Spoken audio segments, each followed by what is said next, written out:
Hello everyone, আমি সুস্মিতা। সকালবেলা দেখলাম যে আমার বেরি গাছে কি সুন্দর দুটো কালো কালো বেরি হয়েছে। খেতে অবশ্য টক ছিল, কিন্তু দেখতে বেশ সুন্দর। সরস্বতী পুজো তো এবার দুদিন ছিল, এটা ছিল সেকেন্ড ডে, যেদিন আমাদের একদম কোনো প্ল্যান ছিল না। সকালেই হুট করে প্ল্যান হলো চল এখানে যাই। তার জন্য আমরা রেডি হয়ে নিয়েছি এখানে।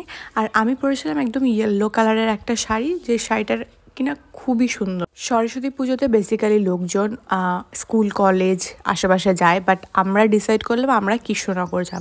এতটা লেট করে দিয়েছিলাম বাড়ি থেকে বেরোতে যে ট্রেনটা মানে একদম দৌড়ে দৌড়ে পেয়েছি, শাড়ি পরে ভাবা যায় দৌড়ে দৌড়ে। এখানে আসার পর যে পরিমাণে ভিড় ছিল ভাবতেই পারিনি যে আমরাও সিট পাবো খাবারের।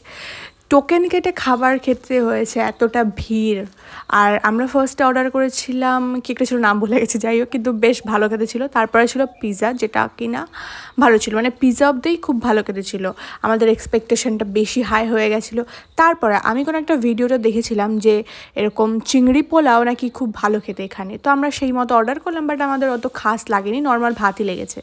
এইভাবে আমাদের ছোটোখাটো ঘোরা, মানে সরস্বতী পূজার ঘোরা কমপ্লিট হলো। আর আমাদের ভিডিওটা তোমাদের কেমন লাগলো প্লিজ জানাবে। আর আজকের মতো এখানে, এবার নেক্সট ভিডিওতে দেখাবে।